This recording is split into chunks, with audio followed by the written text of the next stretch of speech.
saudara bangun dari kondisi rohani yang mengalami kematian rohani. Wahyu 3 ayat 1-6. Kepada jemaat di Sardis, aku tahu segala pekerjaanmu, engkau dikatakan hidup padahal engkau mati. Bangunlah dan kuatkanlah apa yang masih tinggal yang sudah hampir mati. Sebab tidak ada satupun dari pekerjaanmu yang aku dapati sempurna di hadapan Allahku. Karena itu ingatlah bagaimana engkau telah menerima dan mendengar. Turutilah itu dan bertobatlah. Karena jika engkau tidak berjaga-jaga, engkau akan datang seperti pencuri, dan engkau tidak tahu pada waktu mana aku tiba-tiba datang kepadamu. Tetapi di Sardis ada beberapa orang yang tidak mencemarkan pakaiannya. Mereka akan berjalan dengan aku dalam pakaian putih, karena mereka layak untuk itu. Barang siapa menang, saya ulangi, barang siapa menang, ia akan dikenakan pakaian putih. Yang demikian aku tidak akan menghapus namanya dari kitab kehidupan, melainkan aku akan mengaku namanya di hadapan Bapakku, di hadapan para malaikatnya. Siapa bertelinga, hendaklah yang mendengarkan dikatakan roh kepada jemaat-jemaat.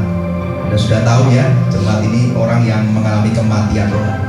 Sudah dikatakan mati dan hampir mati. Ini bukan pertentangan, memang kondisinya sudah mati dan hampir mati. Kondisi jemaat ini sangat parah, maka Tuhan katakan kau sudah mati. Tapi kenapa pertama dikatakan engkau dikatakan hidup? Coba direnungkan. Siapa yang bilang seperti itu? Bukan Tuhan. Karena Tuhan bilang engkau dikatakan hidup padahal engkau mati. Tuhan tuh menyatakan kamu itu jemaat mati. Mati rohani kamu di hadapan. Jadi yang bilang hidup siapa? Itu bukan Tuhan, tapi orang-orang yang mengatakan jemaat Sardis jemaat yang hidup. Ini bahaya sekali, karena penilaian orang atas jemaat di Sardis itu dikatakan jemaat yang hidup.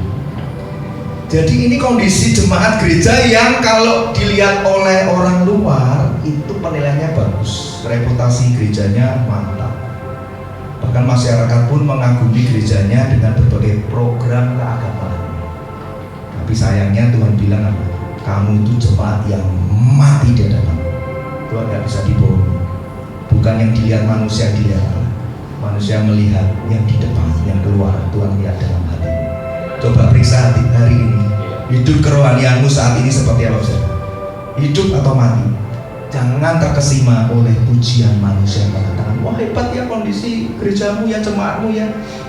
Lebih baik kita rendah hati dengan lutut dan air mata, minta Tuhan yang menilai. Tuhan, kalau ada yang satu jemaat pun yang sedang mati, Tuhan, aku mau Tuhan pakai aku untuk menghidupkan kembali jemaat-jemaat yang sedang mati, yang suam-suamku, supaya gereja ini apinya makin menyala, kebangunan rohani makin besar. Karena tidak satu pun ditemukan jemaat yang sedang tertidur ataupun mati rohani.